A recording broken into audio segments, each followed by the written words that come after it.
Hello, I'm Colin Green, and you are listening to Spike Pit. Hope this episode finds you well, folks. You've got off to a good new year and all that stuff. I'm going to give you a quick update before I get into part 2 of my interview with the GMologist himself, Mr. Karl Rodriguez. Well, I made it through week 1 at my new school. It was a short week, mostly inductions, staff training and COVID testing, I guess. Did get into some team teaching with my new engineering colleagues, and it was a nice chance to meet with some of the kids, some of whom I've met before, and they seemed quite happy to see me, in fact. So that was rewarding in itself, and I look forward to next week. I won't be quite so nervous going into the second week, and it's a pretty exciting and dynamic place. A challenge for me is the fact that there's a big focus on something called blended learning. This is where you use technology and integrate it into the teaching and learning. An example of this would be in the classrooms, all the rooms have a large touch screen monitor that replaces a traditional blackboard or a whiteboard perhaps, front and centre in the classroom. And this means that for me, as I tend to travel about from room to room, being a trainee, I can just mirror my laptop to one of these screens. It's super handy. I can use a Bluetooth mouse or a Bluetooth keyboard to free myself away from a desk, so I don't kind of have to move around the classroom teacher's stuff. Really liberating. Took me a little while to figure it out, but I was quite excited and look forward to seeing what else it has to offer. There are sort of things built into the screen like timers you can use, randomizers. There's quite a cool drawing thing, so you can load up a sheet of squared paper and you've got like a virtual ruler, like a big ruler that you can use, and different drawing tools. It is pretty wild stuff. All the kids turn up to lessons with their Chromebooks, and engineering lessons are organised through Google Classroom. So this is another challenge for me, navigating all that stuff. But in terms of organisation, assigning homework and providing links and information to your classes, it's pretty amazing. Of course, the other thing is, if we get hit with COVID, it's a fairly smooth transition to doing some online content, or if you end up with some of your pupils off with COVID, they still get the same assignments and they can kind of remotely join in. Loads of cool advantages to this, and it's not this. The idea of blended learning is it's not a straight replacement for traditional methods. It's more a way to bring things that you couldn't have done before into the classroom. Really helps with research and sharing ideas. But obviously, if you know me, I'm not the best with computers, but I am learning very quickly at this point. And the impact on gaming, every day I'm seeing things that I think, oh, that would be awesome. I could do that with a D&D group, and vice versa. I think I've said about it before, but the crossover between running a game and teaching a class, there's a real useful overlap, each informing the other, and I find that quite satisfying and efficient of my time. I finished reading Hitchhiker's Guide to the Galaxy. I found it to be, it was well written and amusing enough, but the humour not really to my taste, and I didn't get a huge amount from it. But what I have found really cool so far. I've started a book called Pillars of the Earth by Ken Follett, and I'm only a short way in, but wow, is it captivating. This glimpse into what medieval life may have been. It started with a guy who's he's a really well accomplished mason. I don't think he's a master mason at this point, but he loves working on cathedrals and really high spec buildings like that. And it's a massive chunk of a book, 1,000 pages, pretty small print, but it's really got me hooked already. And if you like that kind of medieval slice of life stuff, I reckon it could well be one for you to check out. Pretty famous book. I've actually played a board game of it, and I think it has been adapted for the screen at some point as well. Listening on audiobook to Sherlock Holmes. It's narrated by Stephen Fry. Really enjoying that. However, in the audiobook format, I do find it's easy to drift off a little bit and then miss what's going on. And then because of the nature of Sherlock Holmes, I find myself having to kind of rewind a little bit. So that says more about me than the book, obviously. But yeah, that's very enjoyable, very atmospheric, and leads me round to this idea of atmospheric stuff, literature, and links with gaming. Of course, Ravenloft, Gothic horror. Our game continues. We've come to a town, and we are really enjoying these sessions. We didn't do a massive amount last session. Basically, we're exploring the town. Some leads that we've discovered are starting to bear fruit. One in particular is we think we've got a strong lead connected to a certain Rudolf von Richthofen, who is a character that my brother's character, Sion, is hot on the trail of. We want to chat with this guy, and I'm guessing that maybe next session we might catch up with him. We believe we've found a half-elf who's connected to him, and yeah, looking forward to that. And we are likely to leave the town, make a kind of day's travel out and back as well to, well, I won't say where, but to another place that looks like it could be quite risky, but it's connected to the fortune telling that Madam Ava? I feel like it's Madam Ava.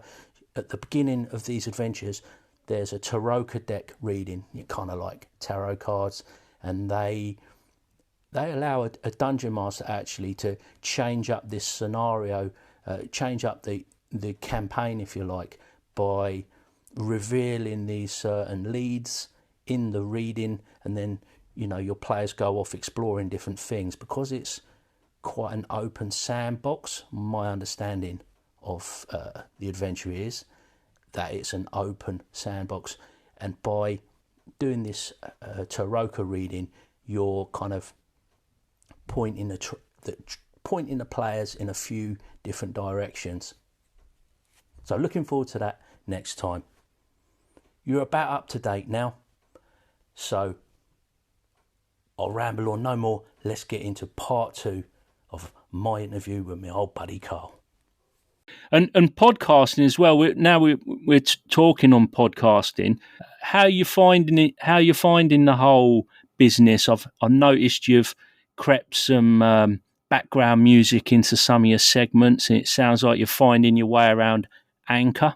Yeah, I'm still a guerrilla podcaster. I don't have a professional setup. I use my phone mostly, but I'm learning some of the fun tricks that you could do. I mean, I guess if I took the time, I could blend everything together into one segment like you professionals do.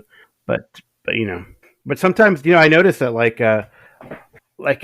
I notice some people just listen to, and this has been groused about by some podcasters, people just listen to just a segment or two in the podcast, won't listen to the whole thing. They have the option to skip all the filler, the music, and the transitions. So, it's good for some, annoying for others. I don't know. I don't know what your feeling is on that.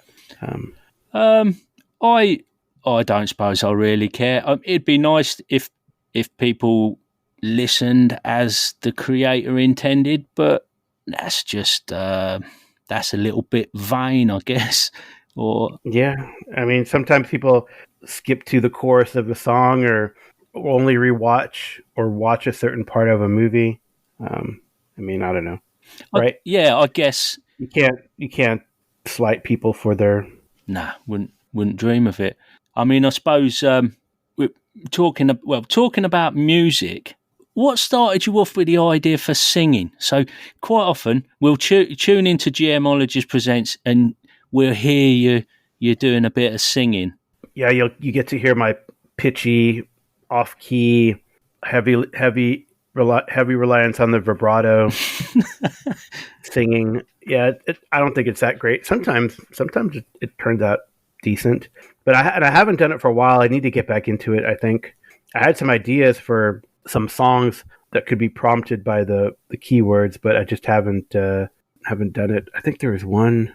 I had a really good one for Right, but I just didn't. I was going to quote the Simon and Garfunkel. The words of the prophets are written on the subway walls. Yeah. Also redone by Disturbed. That's the sound of silence, isn't it? Yeah. And then, but then Rush kind of riffed off that in Spirit of the Radio. The words of the prophets were written in the on the studio walls, concert halls, right? So. So I could probably do Geddy Lee's voice better than I could do Simon and Garfunkel voice, but okay.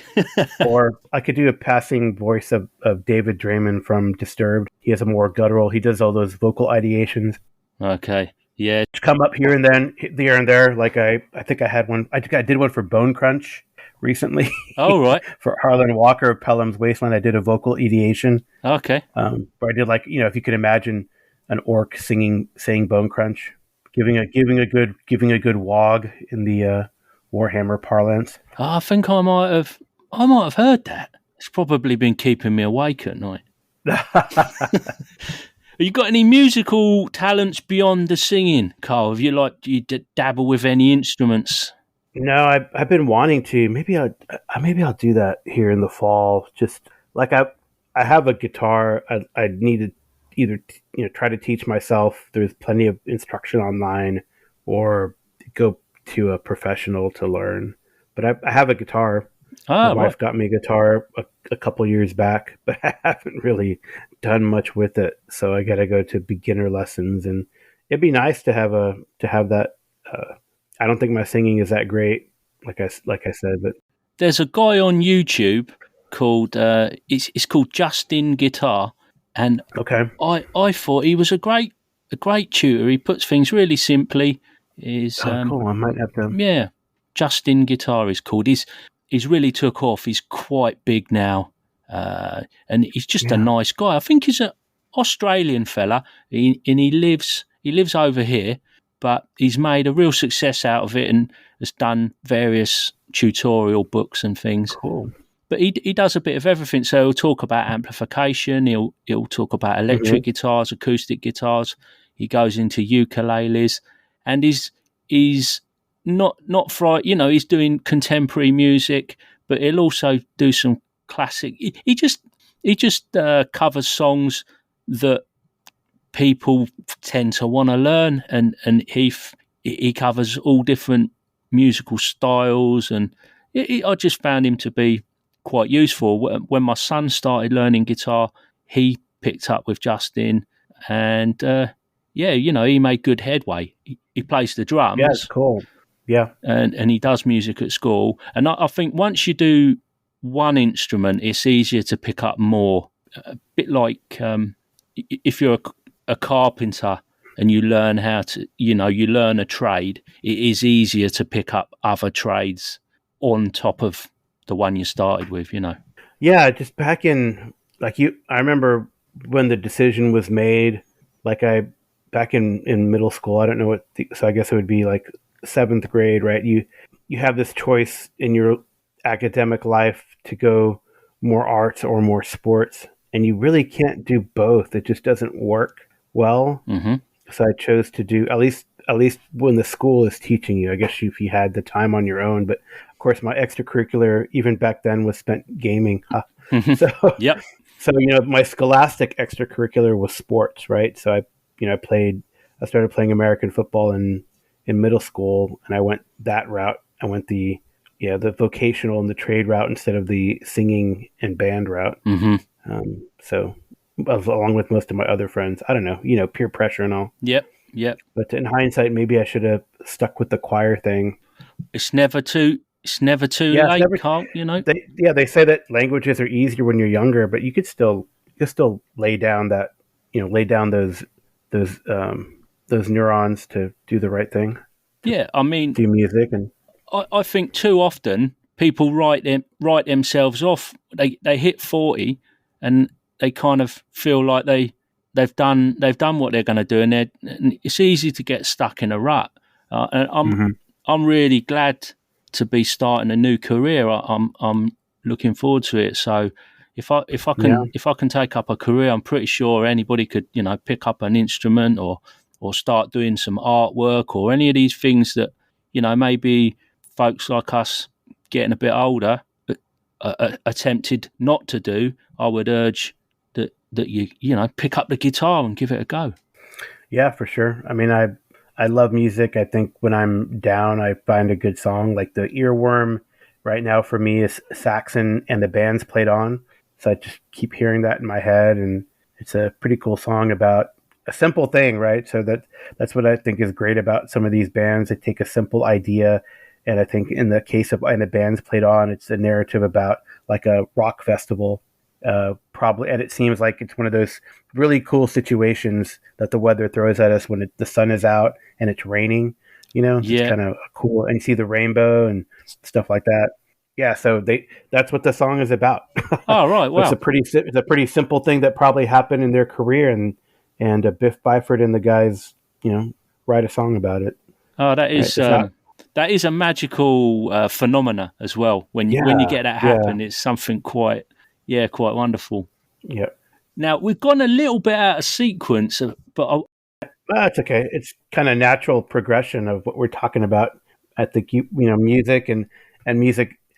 I would say, and I've probably told this to people before, but might tell it to your listeners that right. So there's two things that kind of kept me going, and when you're kind of going through middle school or high school, and there's always people who bully you for one reason or another because you're not in that clique or another. But the two groups that really were accepting and not judgmental were the gaming group. It was people from all over. We were all nerds here, right? Mm-hmm. And then it's the heavy metal group, the group that I hang out and listen to music with. Just people of all different backgrounds, and they just love the music, right? Yep. So that was way back in the 80s. So, the British wave of heavy metal, the Judas Priest, the Iron Maiden, but then the prog rock people like Rush and Triumph. And then of course that kind of led into the thrash metal era of Metallica, Megadeth, and Anthrax, right? And Slayer came later, but that we like that type of music and that genre, and everyone was more or less equal in their enjoyment of the music. That was about it, So those two groups were like safe places when I was growing up for me. I was going to say, how would you describe that? Yeah, like a safe place kind of thing. Definitely. Your freedom of expression, no judgment, right? Excellent. Yeah. Well, on the subject of games and finding your people and stuff, you've been running loads of games. I don't know how you keep track of it all. Have you got any, have you found, so there's a couple of questions here really. Firstly, have you found that recording your recaps for the podcast, has that helped? And then secondly, would there be any other tips for kind of managing multiple games that you might want to pass on to someone who's got ambitions in that direction? I'm learning the answer to those questions as I go. And I would say that some of my players think I probably meld the games way too much. Like I never figure out what is a term in this game for perception, awareness, notice, spot hidden. Right? It's always Yeah. different. So I think that prep is important if you want to run multiple games. And I wouldn't say that I am an expert in every single rule system, but I try to really stay on top of it for running the game and doing the rules. And I think I play a lot of different games and use a lot of rule systems because I want to run what I like to play, I guess. Right. So I think that answers the question. Yeah. I mean, it sounds like well, firstly, you're keeping an open mind. That's important too, right? And I think part of it is also, market driven. You want to play the latest, greatest, so you got to learn it. Maybe that's part of it. You play a game somewhere and you get very excited. I think that's how I gotten into and enjoyed DCC a lot. I played it at conventions and I played like Umerica at a convention. Like, oh, this is so fun and funny, super gonzo. It gets to that crazy pseudo fantasy post apocalyptic vibe that I want to convey, and I first played it at a convention, and now I'm running it here and there. So well, that's quite a departure from one of your current favourites, Twilight 2000. Yep. What's the story there with that? Because you've talked about it, and there's been some pretty challenging subject matter that myself, I don't know if it might, the wartime thing might be a little bit dark for me, I think. But you've been having some interesting sessions by the sounds of it. Yeah. Oh, one question that I did not answer that you asked is, do recaps help with things? And yes, I think they do. They kind of help you to focus and formulate your memories for that game that had happened and then what you can do next. I think at least going through that exercise really helps me to prep for the next game. Not like I write it down. I mean, honestly, most of the time I do the recaps. I try to do it from memory as part of the exercise. So I think it helps to go through the recap, and maybe even if it's not recorded, then to jot down some notes if you don't record it, just to give you an idea of what happened the last time. I think it's to then keep the continuity going. That I'm a big stickler for continuity. Some people do it better than others. I know, for example, Kevin Madison is good at when people don't show up for a particular game, he just keeps going like they're not there and it never happened. That's a little harder for me, but I'm learning because you just got to in this time. Yeah. So probably 2000 now. Sorry. I was just going to say, Kev is very solid at running a game, and I think the way you get a steady group as a GM is I've talked about it before, but you've just got to turn up hell or high water, and it has to be a priority for you, because if it's not a priority for the GM, you've got no hope with the rest of the group. Yeah, so we'll get back to something that you sort of prompted me there. We'll get back to Twilight 2000 in a second. I think that's something you'd establish in session 0 too. Is, hey, I know we can't always make it to every session, but are we going to bring your character along and as an NPC, or do they just fade into like the background? Some players don't want other people to play their characters, and some are cool with it. Right? I think it's something you have to establish, and you don't always they're just there. If the players remember that they're there, that's fine. It's usually the most advantageous, if you use them as an NPC, for example. And that's kind of what I prefer if it's doable, because of combat situations, that extra bow shot or sword slice, can help.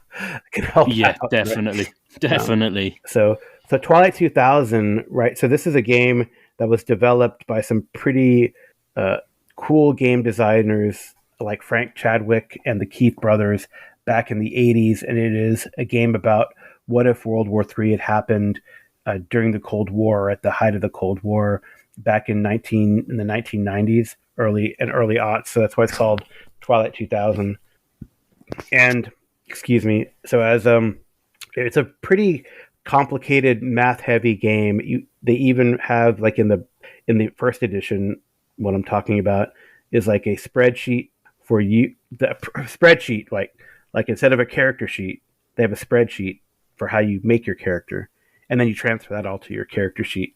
so, so it's pretty Wow. complicated. And then there's some of they have equations, for example, during character for when you create your character, and then they even have equations for you to use for during combat for how to calculate the damage that a particular bullet does after a certain range, or especially vehicle combat is pretty arduous. So this new, so that's what the game is about. You're right. It's like a near post apocalyptic. It's like when the world goes to shit. You know what happens? What do you do? That's kind of the premise and the theme. It's definitely a survival game because you, even in that older incarnation, you had to keep track of food and water and fuel consumption and your vehicle maintenance and things like that. So, and there's a new edition by Free League Publishing that has come out that is more or less based on the Mutant Year Zero engine, but it's a departure. It is kind of a radical departure from that system. So Mutant Year Zero uses like a pool of dice, and you get a 6 to succeed. In Twilight 2000, the fourth edition, you have an attribute dice and a skill dice, and those dice can range from a D6 to a D12, and you roll both of those, and you try to still get a 6 or above, right? Right. So it seems like it's Savage Worlds, but it's not like Savage Worlds really. So and then there's some other added things like when in combat you could add ammo dice based on the rate of fire, and that can add additional hits or additional targets when you're firing at things. It's definitely still a very deadly game. So I would say if we can probably use the most familiar like D&D terms, everyone has like from 4 to 6 hit points, right? Right. And weapons do at their base level, even a pistol or a knife will do 2 points of damage, but that's just the base level. And you add, so when you roll to hit, you add the number of successes, even the initial success. So you're doing like 3 points of damage. So basically that means that on average, if you just barely hit, you're going to off someone with 2 stabs or 2 shots from a small caliber pistol. But from the bigger caliber things, you're just going to be hurt pretty bad, which is very realistic, and it takes a certain type of player and a certain mindset to play. And I think I have a really good crew that's been playing. We played like 3 sessions already, and they're very cautious, and they've really gotten in. I get on the Discord a feed that we have that's a communal feed. They're planning the next session out. They're sharing pictures and art, for the various things that I've described, like especially vehicles and things like that. So I think they're really getting into it. They're really getting into, surprisingly, and I think someone is making actually a spreadsheet for it. All the consumable consumption. So yeah, right. I got you. Yeah. So I'm still trying to help them along with that and make sure everything is accurate and we're all on the same page. And actually, the Roll20 character sheets are really good because they have places where you can keep track of all the consumables. And I think the company Free League, I haven't gone on there yet. They partner with Foundry, and they have some already made stuff to help out with the game on a virtual tabletop. We play virtually right now, so. Okay, yeah. The neat thing about the whole game and the system is it's pretty surprisingly backwards compatible. You wouldn't think necessarily from a modern game here in 2020, in the 2020s, to like something that was created in the 80s, but there are certain terms, for example, that were used way back in that old rule set, like novice to expert, and or novice to elite, I think, and then you can really easily translate that from the D6 to the D12, so it's pretty cool. Yeah. And they kind of have like a 1-page document how you do that in the new system. So all the really cool products, there are a lot of products that came out, right? So from where you start off in Poland when your unit gets smashed to hell by Polish and Soviet forces and trying to survive in the backwoods of Poland, to trying to get home, and then what's happened in the United States since you've been gone, So it's pretty cool. They have a lot of products that are there, and I really like that the new energy that is coming up for interest in this game. Yeah, right. Yeah, no, it sounds good. I mean, back in the day, we played it, but I don't remember very much about it. I'm wondering if we only perhaps made up characters or something like that. I don't remember going out and really sort of, I don't remember us engaging with the game properly. And the thing I keep wondering, what has actually happened in terms of the fallout from the nuclear war? Well, it was like a limited nuclear engagement, and they do have rules for radiation. And the characters might not know unless they have previous intel. So, like things like rumors and radio chatter are important. They're part of the encounters that you can have. And you talked because you might have a map, and they have like modern maps of that time, but you don't know what the hell's going on there, right? So you get to a town and it's like ruins because there's probably some limited nuclear engagement. Not like you might have known that already because the war had been raging for 5 years. Like some places were targeted with limited nuclear engagement. So they have like sites that are ruins, and there's actually one adventure called the Ruins of Warsaw, which got hit. So, and they have rules for radiation exposure in that game. Oh, right. I was wondering. Yeah.